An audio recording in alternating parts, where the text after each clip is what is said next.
प्रधानमंत्री मोदी की आज दोपहर 3 बजे जम्मू कश्मीर के सभी राजनीतिक दलों के साथ बड़ी बैठक। पीडीपी, नेशनल कॉन्फ्रेंस समेत 8 दलों के कुल 14 नेता बैठक में शामिल होंगे।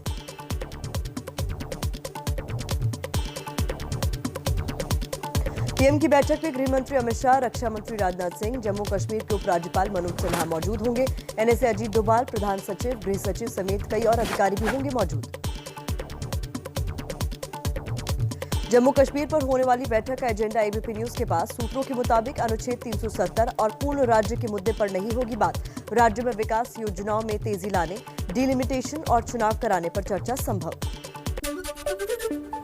पीएम की बैठक में शामिल होने के लिए महबूबा मुफ्ती समेत कई नेता दिल्ली पहुंचे। आज दिल्ली आएंगे नेशनल कॉन्फ्रेंस के अध्यक्ष फारूक अब्दुल्ला। जम्मू कश्मीर को लेकर केंद्रीय चुनाव आयोग में परिसीमन आयोग की अहम बैठक हुई। जम्मू कश्मीर के डिलिमिटेशन से जुड़े कुछ अधिकारी भी मौजूद रहे। जम्मू कश्मीर से बीजेपी के तीनों नेता रविंद्र रैना, कविंद्र गुप्ता और निर्मल सिंह दिल्ली पहुंचे। एबीपी न्यूज से बातचीत में रविंद्र रैना ने महबूबा मुफ्ती पर निशाना साधा। बोले, गोली और बोली एक साथ नहीं चल सकती। पैंथर्स पार्टी के नेता भीम सिंह ने पीएम मोदी के फैसले का स्वागत किया। कहा, बातचीत के दौरान मुख्य मांग जल्द से जल्द जम्मू कश्मीर में विधानसभा चुनाव कराने की ही रहेगी। जम्मू कश्मीर अपनी पार्टी के अध्यक्ष अल्ताफ बुखारी ने पीएम मोदी की बैठक का स्वागत किया। बोले, निरंतर संवाद होना चाहिए। 370 हटाने से लोग नाराज हैं। इसका कोई समाधान तो कश्मीर की जनता को देना चाहिए। महबूबा मुफ्ती के पाकिस्तान राग का जम्मू में जोरदार विरोध। शिवसेना और डोगरा फ्रंट के कार्यकर्ताओं ने किया प्रदर्शन। महबूबा ने कहा था, सरकार पाकिस्तान से भी बात करे। जम्मू कश्मीर पर स्थानीय नेताओं के साथ पीएम की बड़ी बैठक से पहले एलओसी के इलाके में 48 घंटे का अलर्ट जारी।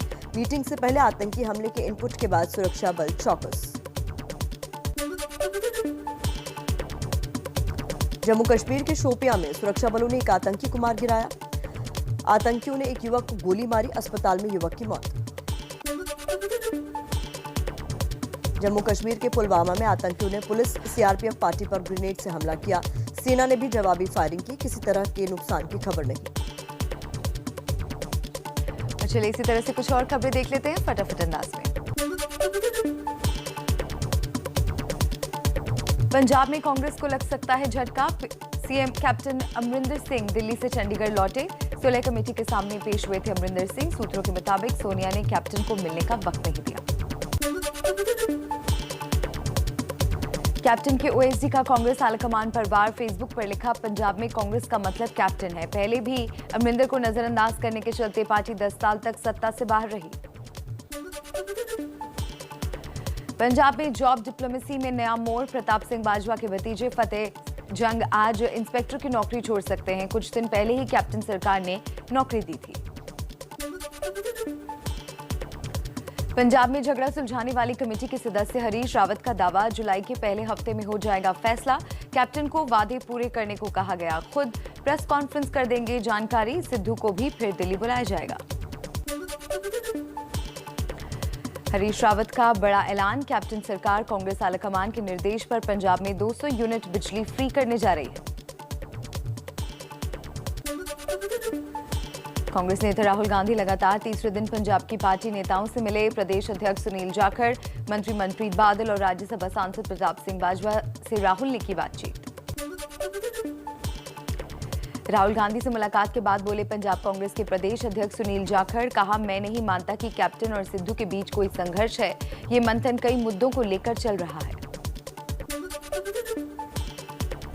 कोटकपुरा पुलिस फायरिंग केस में 26 जून को अकाली दल के नेता सुखबीर सिंह बादल से पूछताछ। एसआईटी ने भेजा नोटिस। 22 जून को प्रकाश सिंह बादल का बयान दर्ज हुआ था। यूपी में डिप्टी सीएम का पद मांग रहे संजय निषाद सांसद बेटे के साथ सीएम योगी से मिले। कहा, मुख्यमंत्री से सकारात्मक बातचीत हुई। उन्होंने मांगों को पूरा करने का भरोसा दिलाया। सीएम योगी से मुलाकात के बाद बदले केशव प्रसाद मौर्य के सुर। कहा, सभी को साथ लेकर चलेंगे। 2022 में 300 पार सीटों का दिया नारा। जम्मू कश्मीर के लिए आज बड़ा दिन है। पीएम मोदी आज जम्मू कश्मीर के नेताओं के साथ दिल्ली में बैठक करने वाले हैं। हर तरफ से बस यही सवाल है कि आखिर जम्मू कश्मीर को लेकर क्या फैसला होने वाला है।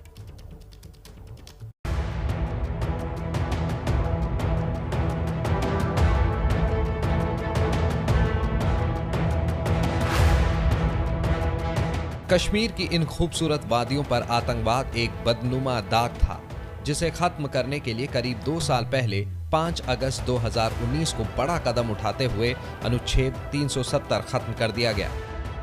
अब 2 साल बाद कश्मीर को लेकर एक बार फिर बड़ी हलचल है। कश्मीर के लिए बड़ा दिन है, क्योंकि जम्मू कश्मीर के नेताओं के साथ पीएम मोदी बड़ी बैठक करने वाले हैं। पीएम मोदी ने आज जम्मू कश्मीर के 8 दलों के 14 बड़े नेताओं के साथ बैठक बुलाई है। वहीं सरकार की तरफ से पीएम मोदी अमित शाह, राजनाथ सिंह के अलावा जम्मू कश्मीर के एलजी मनोज सिन्हा और एनएसए अजीत डोभाल शामिल रह सकते हैं। एबीपी न्यूज को मिली एक्सक्लूसिव जानकारी के मुताबिक बैठक में परिसीमन पर चर्चा हो सकती है, जिसके बाद नया वोटर लिस्ट तैयार होगा, यानी चुनाव में अभी साल भर का वक्त लग सकता है। बैठक में 370 बहाली और जम्मू कश्मीर को पूर्ण राज्य के दर्जा देने की अटकलें भी लगाई जा रही थी, लेकिन ये सिर्फ बातें हैं। सूत्रों के मुताबिक पूर्ण राज्य के दर्जा पर चर्चा नहीं होगी, लेकिन घाटी के नेता इन मुद्दों को उठाने की बात कह रहे हैं। हम अपने जो मौक़िफ़ है उसको वहाँ पे वज़ीर आज़म साहब और होम मिनिस्टर साहब के सामने रखें। हमारा मौक़िफ़ जो है वो है और रहेगा। 370 की नहीं, हम कह रहे हैं स्टेट डाउनग्रेड किया, हम कह रहे हैं बाइफरकेट किया। ये तो सारा अनकॉन्स्टिट्यूशनल है और उसका एक हिस्सा है 370 है। आप लोग 370 का मुद्दा उठाएंगे क्या? नहीं, हम कह रहे हैं पहले हम एजेंडा देखेंगे। एजेंडा क्या है? हो सकता है हम यहाँ से तैयार होके जाएं, अगले साइड वो एजेंडा ही नहीं होगा। 5 अगस्त 2019 को 370 खत्म करने के साथ साथ जम्मू कश्मीर को 2 हिस्सों में बांटकर केंद्र शासित प्रदेश बना दिया गया था। कश्मीर के नेताओं के साथ होने वाली इस बड़ी बैठक से पहले लद्दाख क्षेत्र के नेता अपनी नाराजगी जाहिर कर रहे हैं। हम यूनाइटेड स्टेट के हक में रहे हैं, कभी भी हमने डिवीज़न की बात नहीं की और ना हमने यूटी का डिमांड किया। एब्रबली जो है 5 अगस्त को यहाँ पे इस तरीके का कोई मतलब अनडेमोक्रेटिकली, अनकॉन्स्टिट्यूशनली और इलीगली जो है एक डिसीजन लिया गया, एक डिसीजन थोपा गया। लेह की एपेक्स बॉडी ने विधानसभा के साथ केंद्र शासित प्रदेश की मांग की है, तो कारगिल डेमोक्रेटिक अलायंस ने धारा 370 और 35A वापस देने की मांग कर रहा है। लद्दाख के लोगों की नाराजगी दूर करना भी सरकार के लिए एक चुनौती होगी। हालांकि फिलहाल सबकी निगाहें दिल्ली पर हैं, जहां घाटी को लेकर बड़े फैसले का इंतजार है। आपको जम्मू कश्मीर के हिंदुस्तान में मिलने की कहानी भी जरूर देखनी चाहिए। Midnight of August 14th, 1947 symbolized the rebirth of a nation after the slumber of centuries and a long struggle for self-determination. देश जश्न आजादी में डूबा था और भाग्य से अपना मिलन कर रहा था, लेकिन देश में 3 ऐसी रियासतें थीं जो भारत में मिलना नहीं चाहती थीं। उनमें से ही एक था कश्मीर।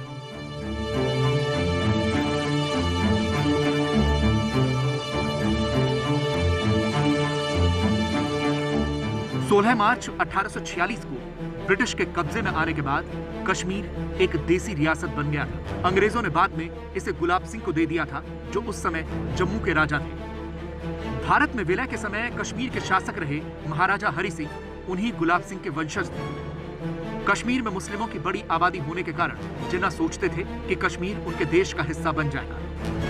15 अगस्त 1947 को आजादी मिलने के कई हफ्तों बाद हरि सिंह ने अपनी रियासत को पाकिस्तान या भारत के साथ विलय की इच्छा नहीं जताई। फिर पाकिस्तान ने ताकत के बल पर जम्मू कश्मीर को हड़पने की योजना बनाई। पाकिस्तान ने महाराजा हरि सिंह से जम्मू कश्मीर को छीनने के लिए कबायलियों की एक फौज भेजने का फैसला किया। 24 अक्टूबर 1947 को अंधेरे में ही हजारों कबायलियों ने कश्मीर में घुसपैठ को अंजाम दिया। October 1947. Considerable parts of the Jammu and Kashmir state have been overrun by raiders from outside, well armed and well equipped, and they have sacked and looted the towns and villages and put many of the inhabitants to the sword. Frightfulness suddenly descended upon this lovely and peaceful country. ये tribals आगे बढ़े और यहाँ आप पहुँच गए बारामुल्ला। श्रीनगर से सिर्फ 55 किलोमीटर दूर है। श्रीनगर तो बस उनके हाथ में था, समझ लो, लेकिन यहां उनका 2 या 3 दिन का डिले हुआ। कबायलियों ने जम्मू कश्मीर की राजधानी श्रीनगर की ओर रुख किया, जहां से हरि सिंह शासन करते थे। संकट के इस समय में महाराजा हरि सिंह ने भारत से मदद की अपील की। 25 अक्टूबर को सरदार पटेल के करीबी वीपी मेनन को विमान से श्रीनगर भेजा गया। वीपी मेनन कश्मीर के भारत में विलय के लिए हरि सिंह की मंजूरी लेने के लिए गए थे। 26 अक्टूबर को हरि सिंह और उनका दरबार जम्मू शिफ्ट हो गया ताकि हमलावर कबालियों से वो सुरक्षित रहे। मेनन के कश्मीर पहुंचने के बाद हरि सिंह और कश्मीर के भारत में विलय की बात पक्की हो गई और विलय के दस्तावेजों पर हरि सिंह ने हस्ताक्षर कर दिए। जम्मू और कश्मीर स्वेच्छा से हिंदुस्तान का हिस्सा हो गया, लेकिन पाकिस्तान अपनी आतंकी हरकतें आज तक करता आ रहा है। कश्मीर के इंस्ट्रूमेंट ऑफ एक्सेशन या अधिमिलन के बारे में यह बात साफ की जा चुकी है कि यह विषय राज्य की जनता और उनके फैसले पर निर्भर करता है। भारत सरकार कश्मीर के लोगों पर अपने फैसले को थोपना नहीं चाहती। जनता की जो राय होगी उसी पर अमल होगा, लेकिन ये राय शुमारी शांति और कानून व्यवस्था बहाली के बाद ही हो सकती है। और चलिए बात कर लेते हैं पंजाब की राजनीति की। पंजाब कांग्रेस में चल रहे आपसी विवाद लगातार जारी हैं। कैप्टन वर्सेस क्रिकेट की इस जंग में हर दिन नए मोड़ आ रहे हैं। क्या सुलझने की जगह उलझ गया पंजाब का विवाद? अमरिंदर दिल्ली आए, 3 दिन रुके, लेकिन ना सोनिया से मुलाकात हुई और ना राहुल से। अमरिंदर अब वापस चंडीगढ़ लौट चुके हैं। उनके चंडीगढ़ पहुंचते ही एक फेसबुक पोस्ट से बवाल खड़ा हो गया। फेसबुक में कैप्टन के ओएसडी अंकित बंसल ने लिखा, पंजाब में कांग्रेस का मतलब कैप्टन है। हाईकमान ने पहले भी अमरिंदर को नजरअंदाज किया था, जिसके कारण 10 साल तक पार्टी सत्ता से बाहर रही। कैप्टन खेमे के तेवर साफ हैं, तो वहीं आलाकमान भी इस मुद्दे पर कमजोर नहीं दिखना चाहती। कांग्रेस आलाकमान ने मुख्यमंत्री को गुरु ग्रंथ साहिब बेअदबी समेत कुल 18 मुद्दों पर तय समय सीमा में परिणाम देने को कहा है। जानते हैं बरगाड़ी का इशू भी और ड्रग्स का इशू भी पंजाब के जनजीवन और वहाँ के मान सम्मान के साथ जुड़ा हुआ है। कैप्टन साहब ने कहा है कि वो इसको फॉलो कर, इसको पूरा करवाएंगे।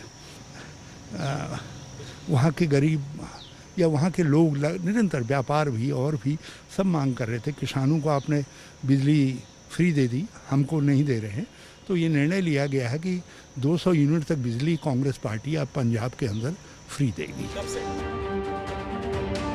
हालांकि कैप्टन से नहीं मिलने वाले राहुल पंजाब के बाकी नेताओं से लगातार मिल रहे हैं, जिसमें प्रदेश अध्यक्ष से लेकर मंत्री भी शामिल हैं। इन सब के बीच ये सवाल अभी भी बरकरार है कि सिद्धू को कौन सा पद मिलेगा। चलिए बढ़ते हैं आगे। एक और अहम खबर आपको दिखा दे। उमर गौतम की गिरफ्तारी के बाद धर्मांतरण की साजिश खुलकर सामने आने लगी है। आरोपियों को रिमांड पर लेने के लिए दी गई अर्जी में ऐसा ही दावा किया गया है। एटीएस का दावा है कि इसके लिए विदेश से फंडिंग आ रही थी और बकायदा धर्मांतरण का रिकॉर्ड रजिस्टर में रखा जा रहा था। साथ ही मुख्य आरोपी उमर गौतम की पुरानी तकरीर भी बता रही है कि कैसे वो दूसरे धर्म के लोगों को मुसलमान बनाने में जुटा रहता था। मेरे दिल में 14-15 साल की उम्र में ये जज्बा कुदरती तौर पे अल्लाह के फजल से पैदा हुआ कि मैं अपने खालिक को, मालिक को, राजी को जानने की कोशिश करूं कि किसने मुझे दुनिया में भेजा है और क्यों भेजा है और मरने के बाद क्या होना है।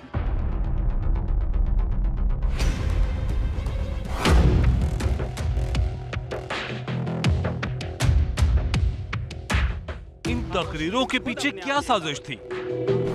क्या धर्म परिवर्तन का कुछ और मकसद था? गुरुग्राम का मुन्नू यादव उर्फ अब्दुल मन्नान,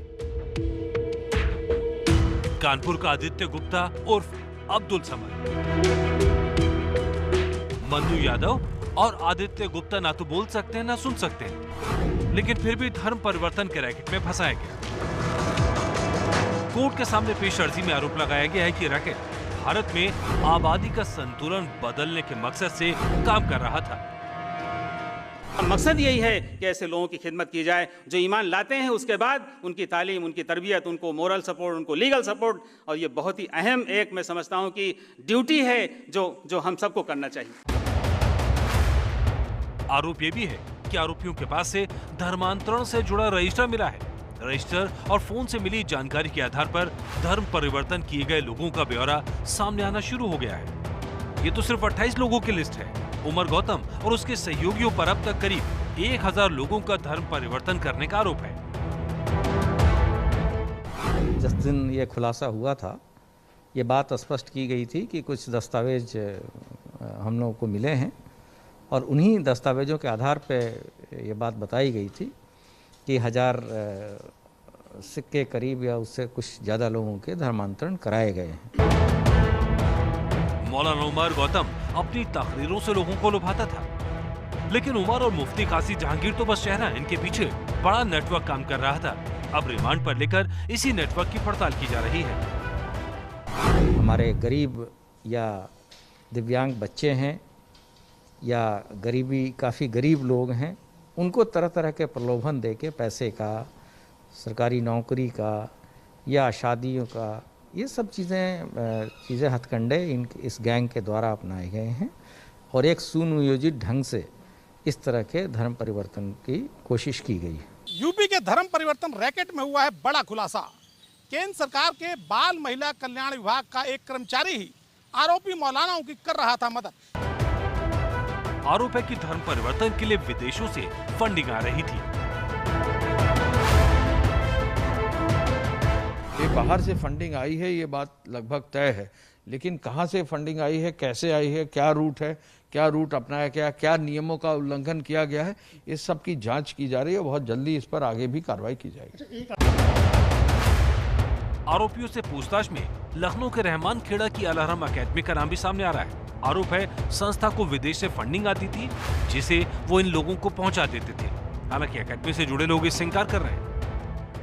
मैं इस वक्त मलिहाबाद रोड पर खड़ा हूं, जहां आप ठीक मेरे बगल में देख सकते हैं कि अल-हरम अकेडमी का बोर्ड लगा है और इसके ठीक बाईं ओर वो अकेडमी स्थित है, जिस पर यह आरोप लग रहा है कि उसने विदेशों से पैसा लिया और फिर उसको इस्लामिक दवा सेंटर के खातों में ट्रांसफ़र किया। जांच एजेंसियों के हाथ में इस बात के पुख्ता सबूत भी लगे हैं, ऐसा हमें पुलिस के सूत्रों ने बताया। काजी जहांगीर और उमर गौतम को जिनको पकड़ा गया, उसमें सुन तो लें पूरी बात, उनकी जो संस्था थी IDC, उसमें आपकी संस्था से फंड ट्रांसफ़र होता था। ऐसी तो कोई बात नहीं, ऐसी तो कोई बात नहीं है। अब जोड़ने से और ये सब आरोप लगाने से तो कोई ऐसी वो है नहीं। आपकी संस्था को विदेशों से पैसा मिलता था? इसके बारे में तो हम नहीं बता सकते हैं। सूत्रों के मुताबिक फंडिंग का ISI कनेक्शन भी निकल कर आ रहा है। जांच में आरोप लगाया है कि न सिर्फ धर्म परिवर्तन हुआ, बल्कि मूल धर्म के लिए लोगों के मन में नफरत भरी गई। लेकिन ये सभी पुलिस के आरोप हैं, जिन्हें अदालत में साबित किया जाना अभी बाकी है।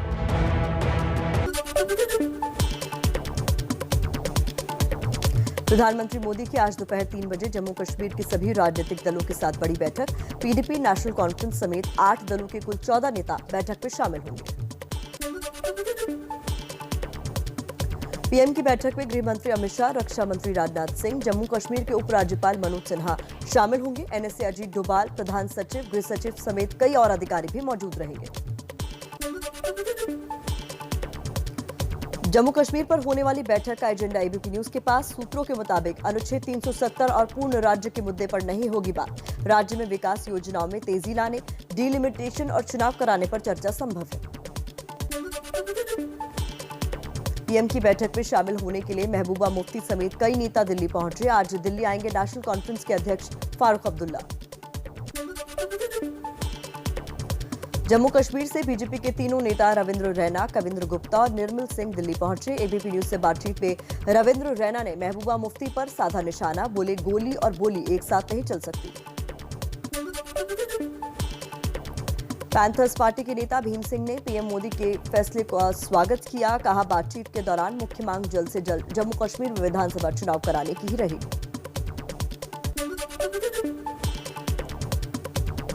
जम्मू कश्मीर अपनी पार्टी के अध्यक्ष अल्ताफ बुखारी ने पीएम मोदी की बैठक का स्वागत किया। बोले निरंतर संवाद होना चाहिए। 370 हटाने से लोग नाराज हैं, इसका कोई समाधान तो कश्मीर की जनता को देना चाहिए।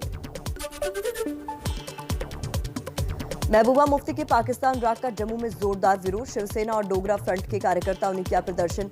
महबूबा ने कहा था सरकार पाकिस्तान से भी बात करे। पंजाब में कांग्रेस को लग सकता है झटका। सीएम कैप्टन अमरिंदर सिंह दिल्ली से चंडीगढ़ लौटे। सुलह कमेटी के सामने पेश हुए थे अमरिंदर सिंह। सूत्रों के मुताबिक सोनिया ने कैप्टन को मिलने का वक्त नहीं दिया। कैप्टन के ओएसडी का कांग्रेस आलाकमान पर वार। फेसबुक पर लिखा, पंजाब में कांग्रेस का मतलब है कैप्टन। पहले भी अमरिंदर को नजरअंदाज करने के चलते पार्टी 10 साल तक सत्ता से बाहर रही। पंजाब में जॉब डिप्लोमेसी में नया मोड़। प्रताप सिंह बाजवा के भतीजे फतेह जंग आज इंस्पेक्टर की नौकरी छोड़ सकते हैं। कुछ दिन पहले ही कैप्टन सरकार ने नौकरी दी थी। पंजाब में झगड़ा सुलझाने वाली कमेटी के सदस्य हरीश रावत का दावा, जुलाई के पहले हफ्ते में हो जाएगा फैसला। कैप्टन को वादे पूरे करने को कहा गया। खुद प्रेस कॉन्फ्रेंस कर देंगे जानकारी। सिद्धू को फिर दिल्ली बुलाया जाएगा। हरीश रावत का बड़ा ऐलान, कैप्टन सरकार कांग्रेस आलाकमान के निर्देश पर पंजाब में 200 यूनिट बिजली फ्री करने जा रही है। कांग्रेस नेता राहुल गांधी लगातार तीसरे दिन पंजाब के पार्टी नेताओं से मिले। प्रदेश अध्यक्ष सुनील जाखड़, मंत्री मनप्रीत बादल और राज्यसभा सांसद प्रताप सिंह बाजवा से राहुल ने बातचीत की। राहुल गांधी से मुलाकात के बाद बोले पंजाब कांग्रेस के प्रदेश अध्यक्ष सुनील जाखड़, कहा मैं नहीं मानता कि कैप्टन और सिद्धू के बीच कोई संघर्ष है। ये मंथन कई मुद्दों को लेकर चल रहा है। कोटकपुरा पुलिस फायरिंग केस में 26 जून को अकाली दल के नेता सुखबीर सिंह बादल से पूछताछ। एसआईटी ने नोटिस भेजा। 22 जून को प्रकाश सिंह बादल का बयान दर्ज हुआ था। यूपी में डिप्टी सीएम का पद मांग रहे संजय निषाद सांसद बेटे के साथ सीएम योगी से मिले। कहा मुख्यमंत्री से सकारात्मक बातचीत हुई। उन्होंने मांगों को पूरा करने का भरोसा दिलाया। सीएम योगी से मुलाकात के बाद बदले केशव प्रसाद मौर्य के सुर। कहा सभी को साथ लेकर चलेंगे। 2022 में 305 सीटों का नारा दिया।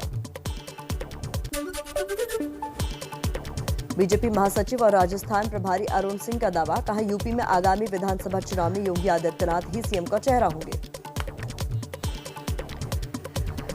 और चलिए कुछ और खबरें देख लेते हैं फटाफट अंदाज में।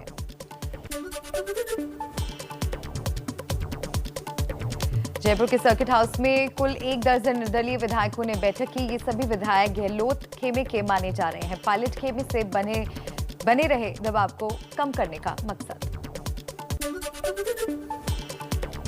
मिशन गुजरात में जुटी आम आदमी पार्टी आज सूरत जाएंगे। दिल्ली के डिप्टी सीएम मनीष सिसोदिया एक बड़े उद्योगपति को पार्टी में करा सकते हैं शामिल। मानहानि के एक मामले में कांग्रेस नेता राहुल गांधी की आज सूरत की अदालत में पेशी। राहुल पर एक समाज को लेकर अपमानजनक टिप्पणी करने का आरोप। उज्जैन में कोरोना के डेल्टा प्लस वेरिएंट के 2 मरीज मिले, जिनमें से एक मरीज की मौत, दूसरा मरीज पूरी तरह स्वस्थ। स्वास्थ्य मंत्रालय के मुताबिक देश में डेल्टा प्लस के करीब 40 मरीज मिले हैं।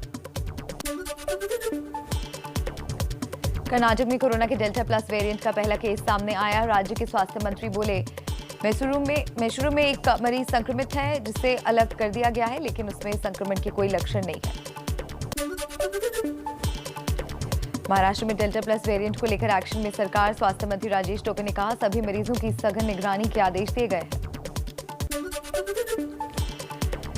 लोकल सर्कल सर्वे में बड़ा खुलासा, कोरोना के प्रति घोर लापरवाही कर रहे हैं लोग। सर्वे में शामिल 67% लोगों ने माना उनके उनके जिले या शहर में लोग मास्क का इस्तेमाल कम या बिल्कुल नहीं कर रहे हैं। देश में कोरोना वैक्सीनेशन की बड़ी रफ्तार। 21 जून से शुरू महाअभियान के बाद 3 दिनों में 2 करोड़ 9 लाख से ज्यादा वैक्सीन की डोज लगाई गई। टीकाकरण का आंकड़ा 30 करोड़ के पार पहुंचा। देश में सितंबर-अक्टूबर तक आ सकती है बच्चों की देसी वैक्सीन।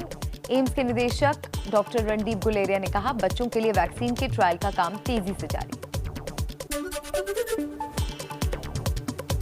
दिल्ली में वैक्सीनेशन की धीमी रफ्तार के आरोप पर स्वास्थ्य मंत्री सत्येंद्र जैन का तंज। कहा हम वैक्सीनेशन दिखावे या इवेंट मैनेजमेंट के लिए नहीं कर रहे हैं।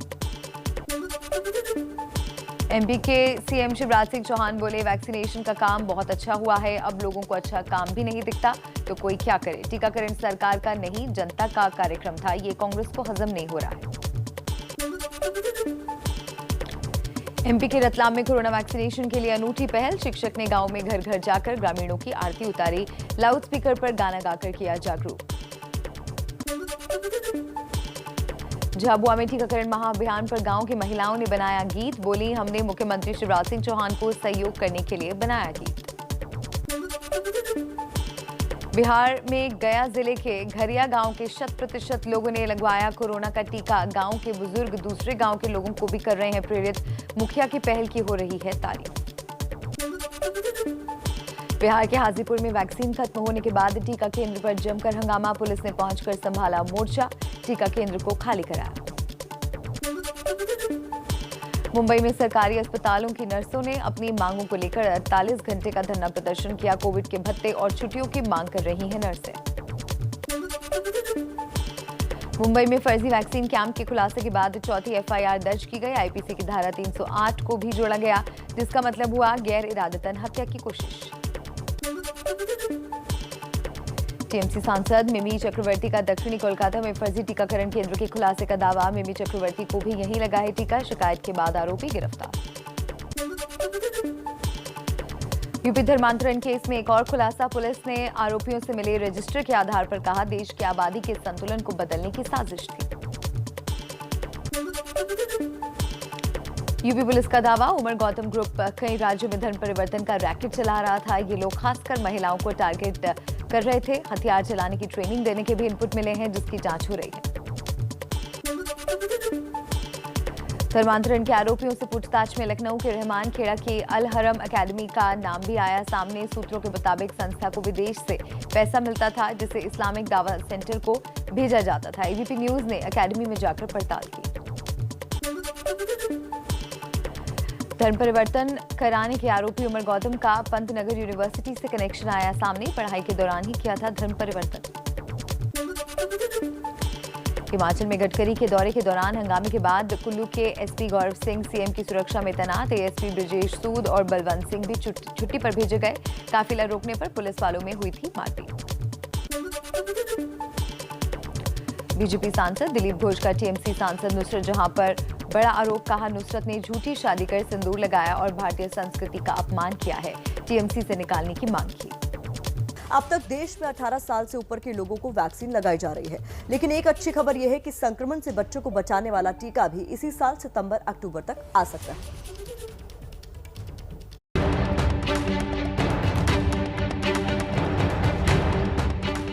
देश की आबादी का एक बड़ा हिस्सा कोरोना संक्रमित हो चुका है। बड़ों के मुकाबले बच्चों में अब तक संक्रमण कम देखा गया है, लेकिन वायरस की तीसरी लहर में बच्चों के लिए खतरा बना हुआ है। हालांकि इस बीच अच्छी खबर ये है कि अगले 3 महीने में बच्चों के लिए भी स्वदेशी टीका बनकर तैयार हो सकता है।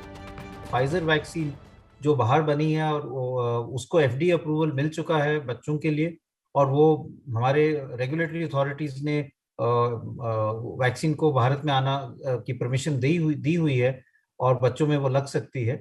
और जो भारत में ट्रायल हो रही हैं 2 साल से 18 साल की उम्र के बच्चों में, वो ट्रायल भी अब काफी तेजी से हो रही हैं और हम सबको यही उम्मीद है कि सितंबर तक या अक्टूबर तक ये ट्रायल खत्म हो जाएगी। संक्रमण के खतरे की वजह से ही 10वीं और 12वीं की परीक्षा रद्द करनी पड़ी थी, लेकिन जानकारों का मानना है कि ये नौबत अगले साल भी ना आए, इसलिए अभी से बड़ी रणनीति बनाकर छोटे छोटे कदम उठाने की जरूरत है। कई स्ट्रैटेजीज हम बना सकते हैं, स्क्रीनिंग के लिए बना सकते हैं। ये देखें कि आधी क्लासेस करें, आधी एक दिन करें, आधी दूसरे दिन करें, जिससे भीड़ ना इकट्ठी हो, या और किसी टाइप की हम स्ट्रैटेजी बना सकते हैं। और उस जगह पे स्कूल खोल सकते हैं जहाँ पे पॉजिटिविटी रेट बहुत कम है, लेकिन क्लोजली मॉनिटर करें। भारत बायोटेक की वैक्सीन का जो अप्रूवल आएगा वो 2 से 18 साल का ही आएगा। कुछ वैक्सीन जो हैं वो 12 साल से ज्यादा उम्र के लिए हैं, कुछ ने 6 साल से ज्यादा उम्र के लिए ट्रायल किए हुए हैं, और हम जैसे जैसे इनका अप्रूवल आएगा बच्चों में भी शुरू कर पाएंगे। कोरोना की वजह से देश के स्कूल बंद पड़े हैं, लेकिन वैक्सीन आने के बाद मुमकिन है कि स्कूलों पर लगे ताले फिर से खुल जाएं। और अब बात कर लेते हैं कोरोना के डेल्टा प्लस वेरिएंट की। कोरोना का डेल्टा प्लस वेरिएंट तेज रफ्तार से फैल रहा है। 2 दिन पहले डेल्टा प्लस संक्रमण 3 राज्यों तक सीमित था, लेकिन अब इसकी पुष्टि 8 राज्यों में हुई है। कोरोना की तीसरी लहर जब भी दस्तक देगी, उसका एक बड़ा कारण कोरोना का डेल्टा प्लस वेरिएंट होगा। ऐसी आशंका जानकार पहले ही जाहिर कर चुके हैं और जिस रफ्तार से डेल्टा प्लस पैर पसार रहा है, उसे देखकर यह आशंका और डराने लगी है, क्योंकि देश के 7 राज्य और 1 केंद्र शासित प्रदेश में डेल्टा प्लस वेरिएंट के 40 केस पाए गए हैं, जिनमें सबसे ज्यादा 21 केस महाराष्ट्र में हैं। पहले केरल, महाराष्ट्र और मध्य प्रदेश में डेल्टा प्लस से संक्रमण की पुष्टि हुई थी और अब पंजाब, तमिलनाडु, आंध्र प्रदेश, जम्मू और कर्नाटक में भी डेल्टा प्लस के मामले मिले हैं। उज्जैन में डेल्टा प्लस वेरिएंट की वजह से एक मरीज की मौत हुई है। ये जो वायरस है ज्यादा इन्फेक्शियस हो जाता है, इसलिए कई लोगों का मानना है कि हमें सतर्क रहना चाहिए, ये वायरस अब ज्यादा फैल सकता है। केंद्र सरकार ने राज्यों को चिट्ठी लिखकर डेल्टा प्लस वेरिएंट के प्रति सावधानी बरतने को कहा है। पिछले 3 दिनों में देश में 2 करोड़ से ज्यादा लोगों को वैक्सीन लगी है और बुधवार को भी एमपी ने वैक्सीनेशन का नया रिकॉर्ड बना दिया।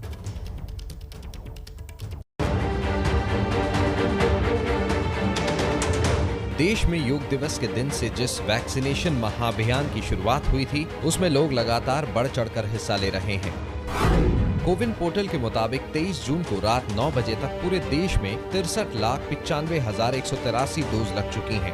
22 जून को 54,22,891 डोज लगी थी और 21 जून को तो रिकॉर्ड तोड़ 90,86,514 डोज लगाई गई थी। मतलब 3 दिनों में 2,09,04,588 वैक्सीन डोज लगाई जा चुकी हैं।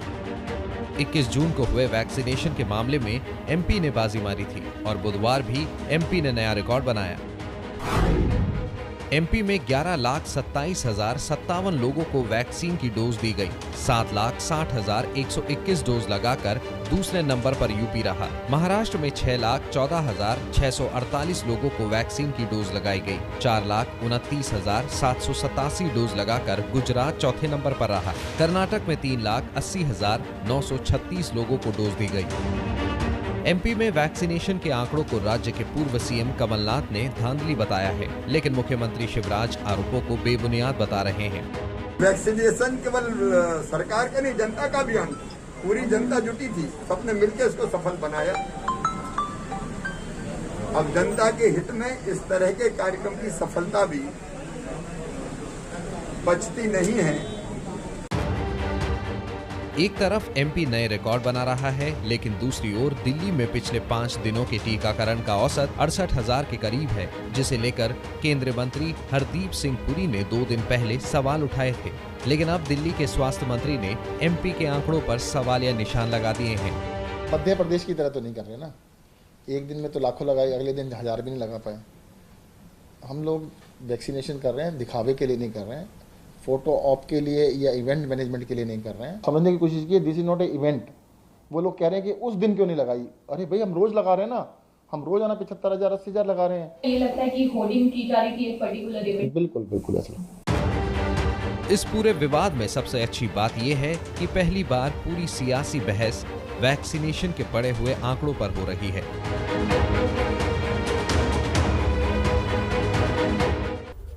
तो नमस्ते भारत में हमारा मकसद होता है कि हम आपको हर तरह की खबर दिखाएं। खबरें वो जिससे आपका सरोकार है, खबरें वो जो आपको सावधान करती है। कोरोना की दूसरी लहर में संक्रमण की रफ्तार धीमी होने के बाद देश अनलॉक होने लगा है और इसी के साथ एक बार फिर लापरवाही का दौर दिखने लगा है। एक सर्वे के मुताबिक लोग मास्क पहनने के नियमों की अनदेखी कर रहे हैं, जिसके नतीजे बेहद खतरनाक हो सकते हैं।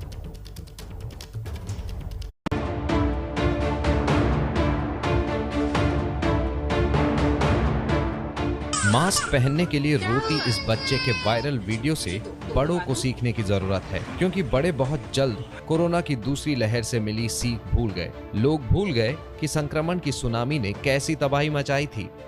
बाजार खुलने के साथ ही एक बार फिर लापरवाही का मंजर दिखने लगा है। मास्क पहनने और सोशल डिस्टेंसिंग के नियमों की अनदेखी हो रही है। ऑनलाइन सोशल मीडिया मंच लोकल सर्कल ने एक सर्वे के जरिए ये जानने की कोशिश की है कि लोग मास्क पहनने के नियम को कितनी गंभीरता से लेते हैं। इस सर्वे में 33,000 लोगों ने हिस्सा लिया था। देश के 312 जिलों में लोगों से सवाल पूछे गए थे। सर्वे में लोगों से उनके शहर में और वैक्सीनेशन सेंटर पर मास्क के नियमों के अनुपालन पर सवाल किए गए थे, जिसके नतीजे चौंकाने वाले हैं। हर 3 में से 2 भारतीय मास्क पहनने के नियमों की अनदेखी कर रहा है। हर 3 में से 1 भारतीय का मानना है कि उन्होंने वैक्सीनेशन सेंटर पर भी मास्क के नियमों की अनदेखी होते देखा है। हर 2 में से 1 भारतीय सिर्फ कपड़े का मास्क पहनकर खाना पूर्ति कर रहा है। ये हाल तब है जब लगातार कोरोना की तीसरी लहर की चेतावनी दी जा रही है। अब भी 50,000 से ज्यादा नए एक्टिव केस हर रोज आ रहे हैं। यानी साफ है कि जो लोग मास्क को गले में लटका कर घूम रहे हैं, वो बड़ी मुसीबत को गले लगाने की तैयारी कर रहे हैं। लेकिन इस बीच जो एक अहम खबर मिल रही है वो आपको बता दें, आज फिर महंगाई की मार पड़ रही है। मतलब आप समझ ही गए होंगे, पेट्रोल डीजल के दाम आज फिर बढ़े हैं। पेट्रोल 26 पैसे और डीजल 7 पैसे प्रति लीटर महंगा हो गया है। दिल्ली में अब पेट्रोल 97 रुपए 76 पैसे और डीजल 88 रुपए 30 पैसे लीटर पहुंच गया है। तो लगातार पेट्रोल और डीजल के दाम में इजाफा हो रहा है। आम आदमी की जेब पर मार पड़ रही है। इस वक्त जो कीमतें दिल्ली में हैं वो आपको टीवी स्क्रीन पर हम दिखा रहे हैं। पेट्रोल और डीजल के दाम आज फिर बढ़े हैं। ये बड़ी खबर आपको कोलकाता से दिखा देते हैं। कोलकाता पुलिस ने एक जालसाज को गिरफ्तार किया है जो आईएएस अधिकारी बनकर फर्जी वैक्सीनेशन सेंटर चला रहा था। इसके झांसे में टीएमसी सांसद मिमी चक्रवर्ती भी फंस चुकी हैं।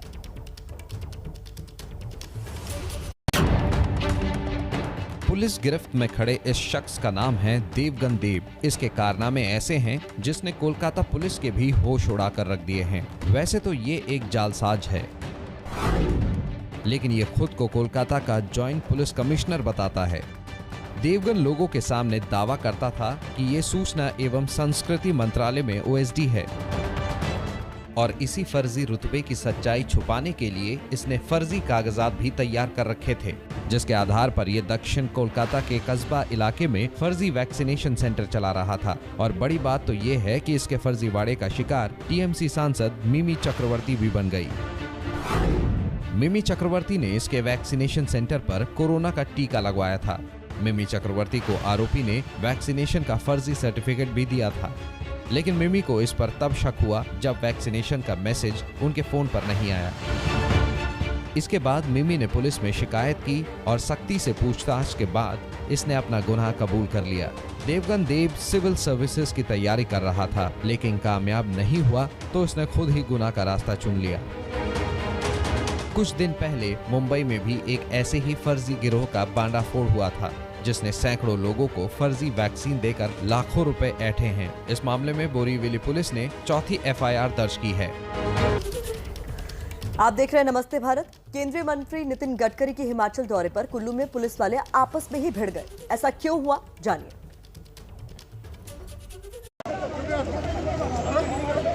कुल्लू के एसपी गौरव सिंह पर लात और घूंसे चलाते ये सुरक्षाकर्मी हिमाचल प्रदेश के मुख्यमंत्री के सुरक्षा दस्ते के हैं। ये सब उस वक्त हुआ जब केंद्रीय मंत्री नितिन गडकरी का काफिला कुल्लू के भूंतर एयरपोर्ट से मनाली की तरफ बढ़ रहा था। मनाली 4 लेन से प्रभावित लोग गडकरी से मिलने के लिए सड़क किनारे खड़े थे। गडकरी लोगों की बात सुनने के लिए रुक गए, लेकिन काफिले को रोकने के मुद्दे पर मुख्यमंत्री के सुरक्षा दस्ते और कुल्लू के एसपी के बीच बहस हो गई।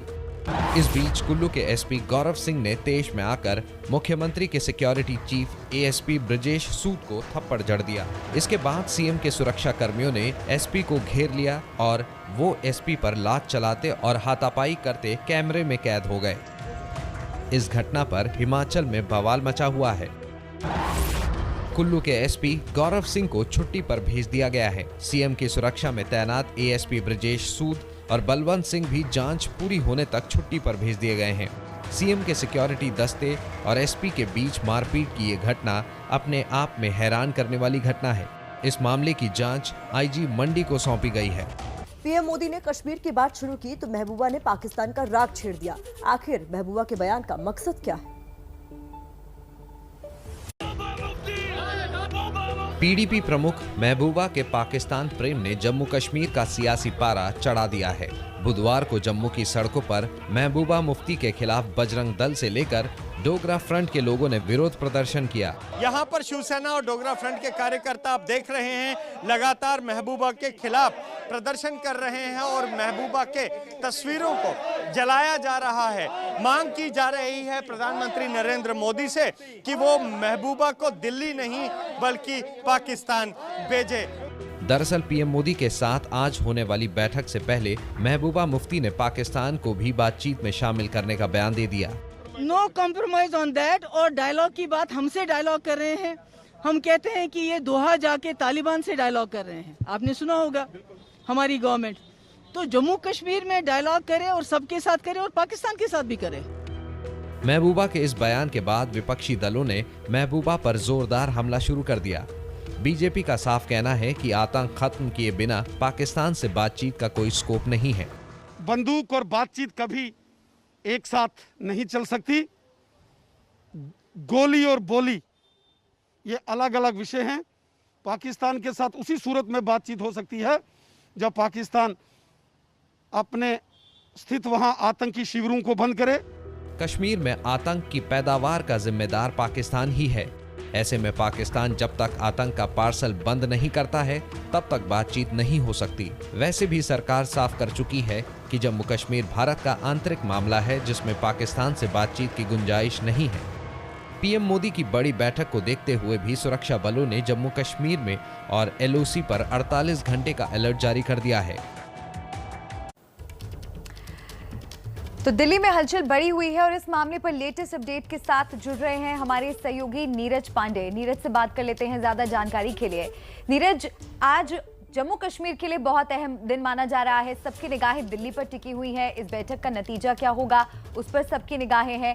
क्या लग रहा है कि किन मुख्य मुद्दों पर आज बात हो सकती है? क्या राज्य में चुनाव कराना एक अहम मुद्दा हो सकता है?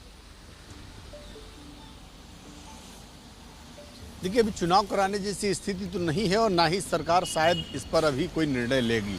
लेकिन एक बात ज़रूर है, चूँकि 5 अगस्त 2019 को 370 हटाया गया था और अगले 2 महीने बाद यानी कि अगस्त में को मात्र 2 महीने बाकी रह गए हैं। 2 साल लगभग पूरे हो रहे हैं और उस समय ही अमित शाह ने ये बात कह दी थी पार्लियामेंट के अंदर कि जैसे जैसे स्थिति सामान्य होगी हम लोग लोकतांत्रिक प्रक्रिया को बहाल करेंगे और जम्मू कश्मीर में चुनाव भी होंगे और जम्मू कश्मीर की स्थिति सुधरने पर वो सारी चीज़ें होंगी जिसकी डिमांड हो रही है। तो फिलहाल एक इसे सकारात्मक पहल के रूप में लेना चाहिए भारत सरकार की कि उन्होंने एक पहल की है। एक तरह से लोकतांत्रिक प्रक्रिया की शुरुआत हुई है, डायलॉग स्टार्ट हुआ है और डायलॉग के बाद तमाम चीज़ें आगे होनी है। 2 बहुत महत्वपूर्ण विषय है यहाँ पर। एक तो परिसीमन होना है और परिसीमन होने के लिए राजनीतिक दलों की जो सलाह है वो ज़रूरी है, उनसे बातचीत ज़रूरी है। दूसरी जो सबसे बड़ी बात है कि 2 वर्षों में क्या क्या केंद्र सरकार ने वहाँ विकास कार्य किए हैं, 2 वर्ष पहले की स्थिति और 2 वर्ष बाद की स्थिति की भी समीक्षा होगी और उसमें राजनीतिक दलों से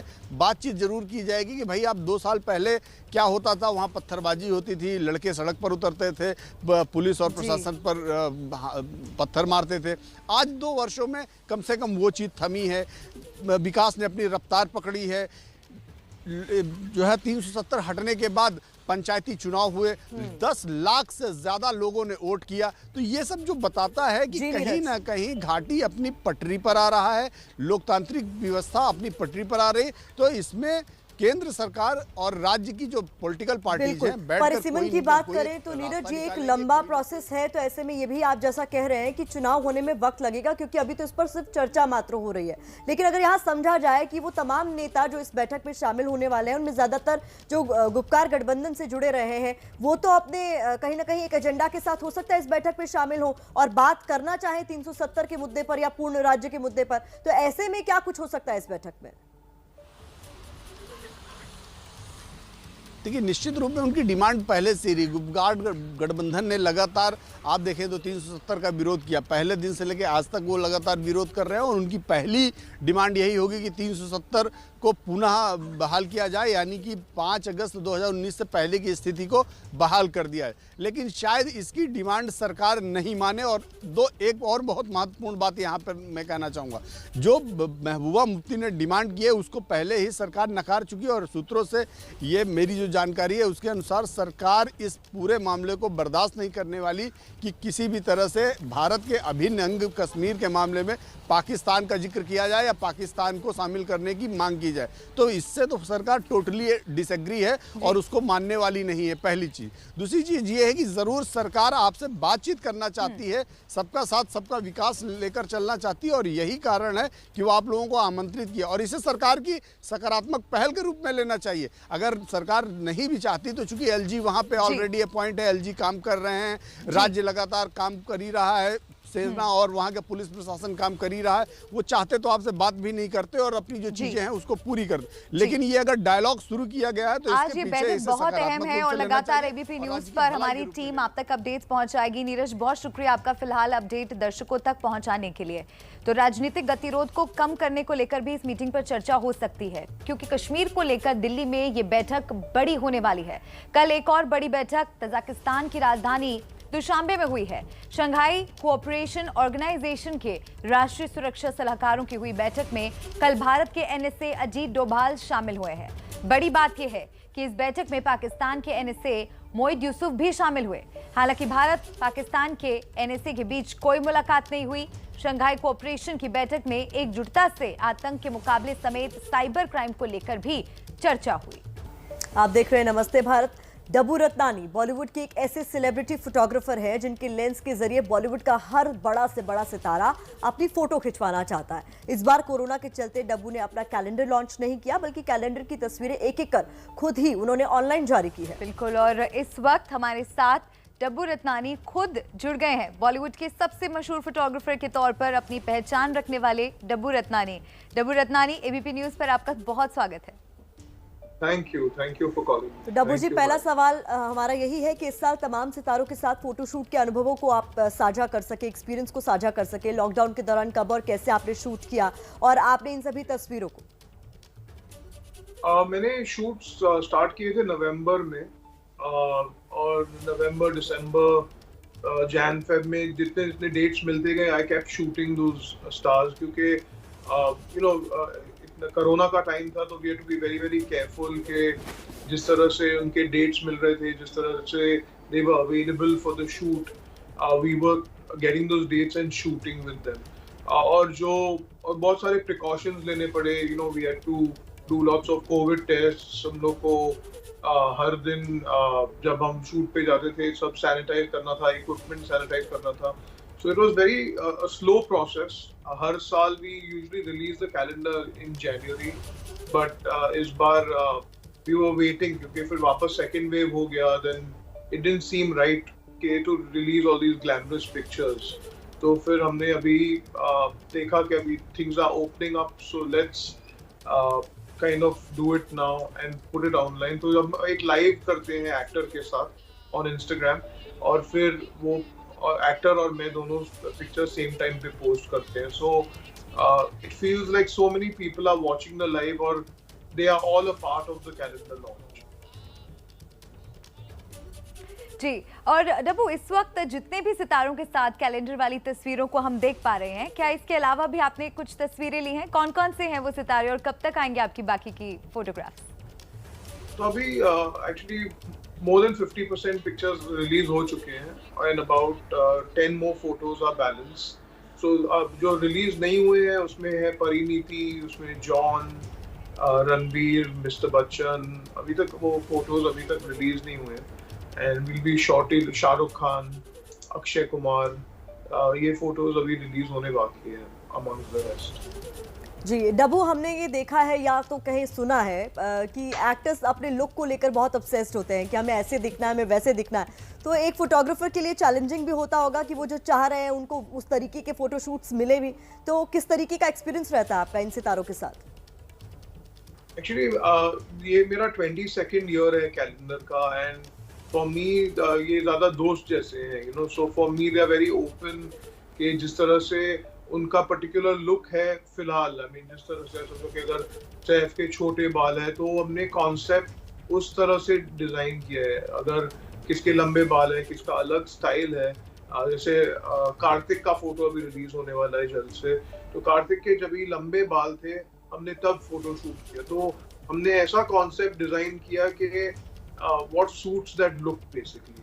So मेरे साथ ऐसे वो they are not very troublesome. मतलब they are very easy to work with for me. I mean the actors जब क्योंकि ये कैलेंडर है, ये नॉन कमर्शियल कैलेंडर है, you know, तो it is just for the creative satisfaction हम ये फोटो शूट्स करते हैं.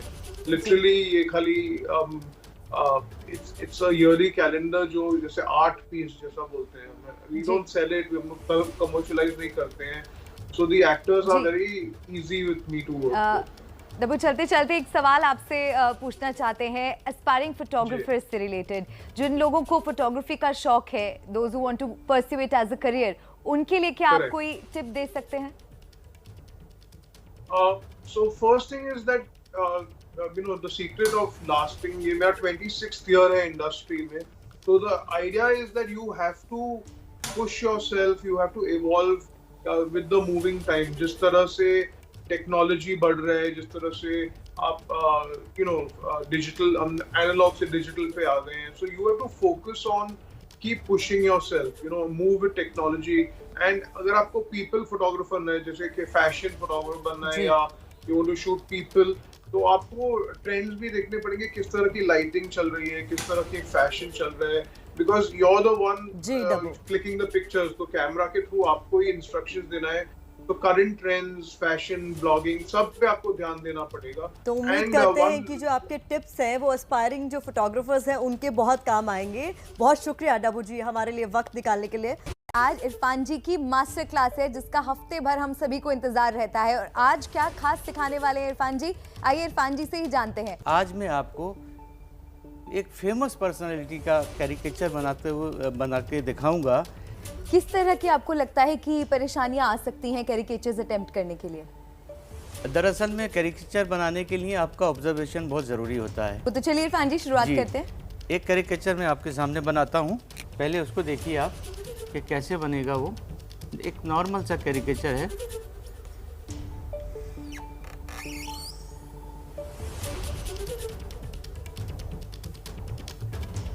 ये जैसे आप कभी भी आपका हाथ चलता है तो ये एक कैरिकेचर बनता है.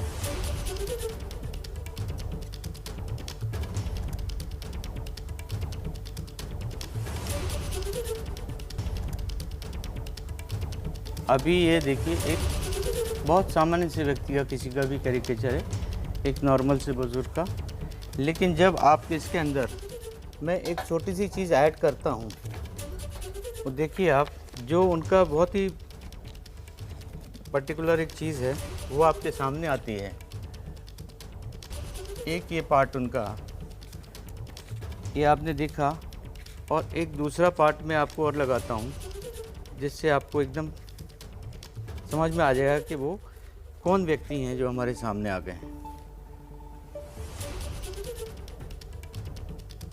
ये आप एल.के. आडवाणी जी आपने देखे हैं हमारे आसपास. तो इसके अंदर कार्टून में मैंने आपको क्या ऐड किया, जो उनकी खास चीज़ है वो ये है कि उनके चेहरे के ऊपर ये, जब तक आप ये ऐड नहीं करेंगे, उनकी मूछें इस तरह की, ये एक अलग ही तरह की चीज़ें हैं. यानी कि हमें ये ऑब्जर्व करना है कि उस शख्स के चेहरे में ऐसी कौन सी चीज़ है जो उन्हें आइडेंटिफाई हम कर सकते हैं आसानी से, जिसकी वजह से किसी के में आँख होती है, किसी में नाक होती है, किसी के में मूछें होती हैं. बहुत खुशी की बात है कि आप लोगों की एंट्रीज खूब सारी हमको मिल रही हैं. इसलिए आपकी कुछ एंट्रीज़ को मैंने चयन किया है और उसमें बताया है कि आपको क्या क्या और करना है ताकि आप एक अच्छे कार्टूनिस्ट बन सकें. और इसके लिए हम लोग अपना मेल आईडी दे रहे हैं. आप लगातार अपनी एंट्रीज हमको इसी तरह से भेजते रहिए. नमस्ते भारत के कार्टून सेगमेंट के लिए देश के अलग अलग हिस्सों से हमें अलग अलग विषय पर कार्टून और पेंटिंग मिले हैं. इनमें से इरफान ने कुछ कार्टून को चुना है. पहली तस्वीर नोएडा से सम्यक ने भेजी है. इरफान के मुताबिक माँ बेटे की नोकझोंक पर सम्यक का कार्टून एक दिलचस्प कहानी कहता है. इरफान ने सम्यक को 10 में से 7 नंबर दिए हैं. दूसरी तस्वीर एमपी के रीवा से मानस जैन ने भेजी है. इरफान की राय में कार्टून में ब्लैक और व्हाइट कलर्स के इस्तेमाल पर मानस की समझ अच्छी है. इरफान ने मानस जैन को 10 में से 8 नंबर दिए हैं. तीसरी तस्वीर पश्चिम बंगाल के सिलीगुड़ी से न्याशा शरण ने भेजी है। इरफान की नजर में फादर्स डे पर न्याशा का कार्टून अच्छा है। कार्टून को थोड़ा फनी बनाने की भी कोशिश की गई है। इरफान ने न्याशा को 10 में से 7 नंबर दिए हैं।